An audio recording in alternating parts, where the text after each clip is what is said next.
I worked the front desk at a Sydney hotel. An American woman checked in and immediately asked where she could exchange her dollars. I told her everywhere except Australian dollars. She looked confused. No, I mean real dollars. American ones. I explained she was in Australia. She said, "Right, but you still take USD here though, yeah?" I showed her the currency exchange across the street. She seemed offended. "This is ridiculous. The American dollar is the global currency. I shouldn't have to exchange it." She returned an hour later with Australian cash, visibly annoyed. "They charged me a fee," she complained. "For what? Converting money to itself?" I explained exchange rates. She cut me off. "In Hawaii, they take regular dollars, and we're way farther from America than you are?" I didn't know where to begin. She wanted to file a complaint with whoever's in charge of your money. I gave her the Reserve Bank's website. She never checked out properly, just left her keys on the desk with a note that said, "Fix your currency." A Canadian couple overheard everything. The husband whispered to me, "We're not with her." I appreciated that. If you're noticing how these moments reveal entire cultural blind spots most people never catch, this is the level of analysis I bring every week. If you value seeing the world clearly instead of through cliches, you belong here. Subscribe so you don't miss the next breakdown. Working in Australian tourism. See, Americans discover we're not just a British accented version of America. These are those stories. I manage a cafe in Melbourne. An American bumped into a regular, spilling his coffee everywhere. Our customer said, "Sorry, mate," while grabbing napkins. The American turned aggressive. "Why are you sorry? You didn't do anything?" "Stop apologizing," the Aussie, confused, kept helping clean up, saying sorry again. The American got louder. "This is exactly what's wrong with your culture. No accountability. I bumped into you. Why do you keep saying sorry?" I intervened, explaining that Australians say sorry as acknowledgement, not admission of fault. The American wasn't buying it. "That's the dumbest thing I've ever heard. Words have meanings. Sorry means you did something wrong." He launched into a lecture about linguistic integrity. Our regular tried leaving. The American blocked him. "No, I need you to understand this. You're teaching your kids to be doormats," insisted on paying for the spilled coffee as a lesson in personal responsibility. Our regular declined. The American placed money on the counter anyway, saying loudly, "In America, we own our mistakes." The Aussie replied, "Sorry you feel that way." The American's head nearly exploded. He left a TripAdvisor review warning tourists about our gaslighting apology culture. And this is exactly the kind of thing most travelers never notice, let alone understand. I break these moments down because they expose patterns beneath the surface. If you like getting the insight most people miss, subscribing keeps you on the inside of the conversation. I work retail in Bondi. An American mother rushed in, frantic, asking where our children's section was. I pointed her there. She looked horrified. "No, I mean children, kids, young people." I confirmed that's what I showed her. She dragged me over to our display of flip-flops. "You're selling thongs to children? What is wrong with this country?" I explained that thongs are footwear in Australia. She didn't believe me. "Stop lying." "I know what thongs are." She demanded to see the manager, convinced we were running some perverse operation. My manager arrived. The woman ranted about sexualizing children. My manager, genuinely confused, asked what the problem was. "You're selling thongs to kids?" My manager held up a flip-flop. "These..." The woman snatched it. "Don't play dumb with me." Her husband appeared, carrying thongs he'd grabbed from our display. "Honey, I got you the blue ones," she screamed. He dropped them. She yelled about calling the American embassy. My manager calmly explained Australian terminology. The woman went silent, processing. Then she blamed us for not warning American tourists about vocabulary differences. She wanted the store to post signs. "You know what that word means in America?" We didn't change anything. She filed a complaint with Australian Consumer Protection about cultural insensitivity. I referee community sports in Brisbane. An American dad showed up to his son's football match wearing a helmet and pads. I politely mentioned he had the wrong equipment.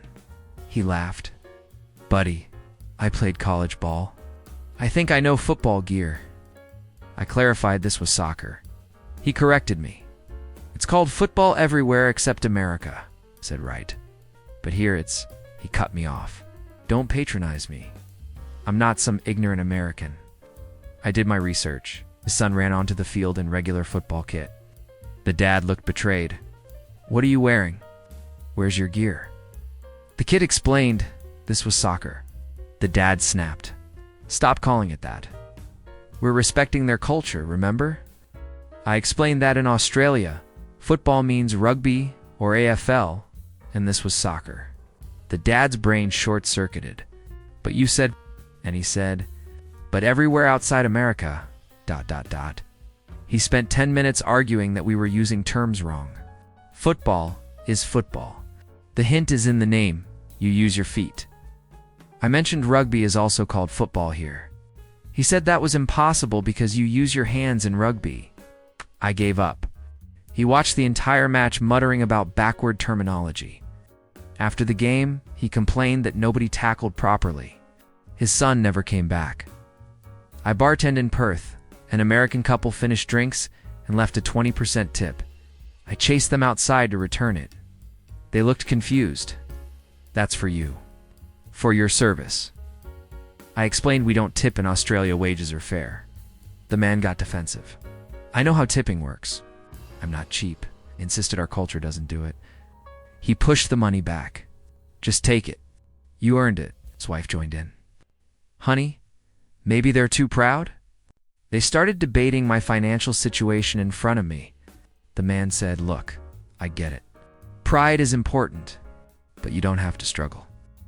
I repeated that tipping isn't custom here. He winked. Say no more.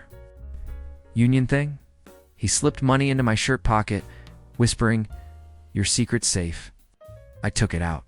He looked hurt. What do you want from me? His wife suggested I was offended by the amount. She added more cash. Is this better? I explained slowly that Australian servers earn living wages.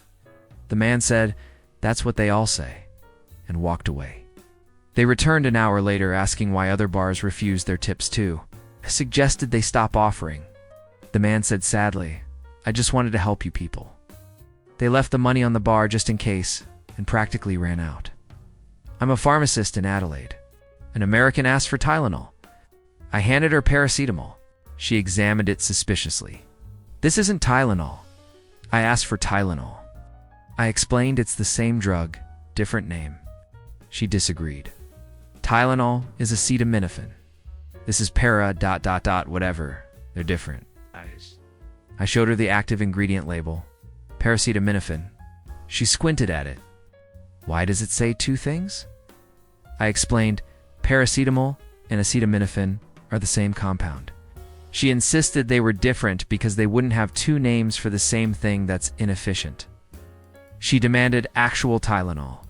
I said we don't stock it. She asked why not. Because this is it. She, but it's not called Tylenol. Me. Correct. She. So it's different. We went in circles. She asked if I was actually a pharmacist. I showed her my credentials. She studied them. These are Australian qualifications. Do you know American medicine? She left to find a real pharmacy and returned 20 minutes later. Every pharmacy here sells fake Tylenol. I offered to print medical documentation proving they're identical. She declined. Internet research can say anything. She bought it anyway, but wrote under protest on the receipt. Before leaving, she asked if Australian medicine was FDA approved. I mentioned we have our own regulatory body. She gasped. So it's experimental? She threw the paracetamol in the bin outside and asked a nearby cop where she could report counterfeit medicine. I'm a bank teller in Canberra. An American stormed in shouting, "This is a robbery!" Everyone froze. He walked to my counter. I want to withdraw from my account. My heart rate slowly decreased.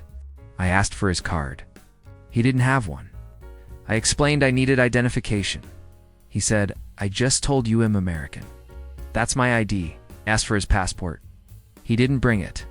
Why would I? You speak English here? He insisted. His word as an American citizen was sufficient. I explained Australian banking regulations. He demanded to speak to someone who understands international relations. My manager came over. The American explained he needed cash, but left his ID at the hotel. My manager apologized but confirmed we needed documentation. The American played his trump card. Do you know how much aid money America sends Australia? My manager said no. The American didn't either, but insisted it was a lot. He suggested we were being diplomatically irresponsible by not helping him. My manager offered to hold cash if he returned with ID. The American refused. That's the whole point, I need money now. Proposed using his tourist visa as identification. My manager noted that was in his passport, which he didn't have. He stood there for 5 minutes thinking. Finally, what if I call the embassy and they vouch for me? My manager said that wouldn't work. He left, muttering about bureaucracy gone mad. He returned 3 hours later with his passport, asked for his money, then complained about how long the process took. In America, this takes 2 minutes. I coordinate tours at the Sydney Opera House. An American family arrived for their booking. The father studied the building, then announced loudly, "This doesn't look like an opera house." I asked what he expected. Something European. This is modern art or something. I explained it opened in 1973. He nodded knowingly. Exactly. Opera houses are supposed to be old. This is like a wannabe opera house, his wife agreed. Real opera houses have columns and red curtains. I mentioned those were inside. She shook her head. The building should look old. That's the whole aesthetic. Their teenage daughter asked if we could just go inside. The father ignored her. I'm just saying, if you're going to call something an opera house, commit to the theme. This looks like a hotel convention center. I started the tour. He interrupted constantly. Do you do actual opera here? I confirmed we do. But like Australian opera? I said we host international productions. Right, but Australian ones too? I said yes. See, that's the problem. Opera is European. Australian opera is like Chinese pizza. Technically pizza, but not really. Inside the concert hall, he complained about the seats. These aren't traditional opera seats. Where are the balcony boxes? I explained the architectural design. He insisted, real opera houses have boxes because that's where rich people sit. His wife wondered aloud if we were technically a performing arts center pretending to be an opera house. The daughter finally snapped. Dad, it's literally called the Sydney Opera House. It does opera. What more do you want? He said defensively. I'm just managing expectations. People hear opera house. They think European elegance. Not... He gestured vaguely. ... Whatever this is. They left early. The father told me, no offense, but you should consider rebranding. Call it Sydney Performance Shell or something. Opera house sets a standard you're not meeting. His daughter apologized to me on the way out. He does this everywhere, the father overheard. I'm being helpful. They need American feedback. After 7 years in Australian tourism, I've learned that some Americans think the world is America with different accents. Australia isn't broken or doing things wrong. We're just not doing them American. Most visitors understand this. But some arrive expecting a theme park version of America, where everyone says mate and fights crocodiles between Starbucks runs. The funny part? These same people tell incredible stories when they return home. They become experts on Australian culture, confident in their misunderstandings. I've overheard them at the airport, already getting details wrong. The money is weird there. They don't believe in tipping, and they call soccer the wrong name. I wonder what stories they'll tell next. Probably something about how we need to fix our opera houses.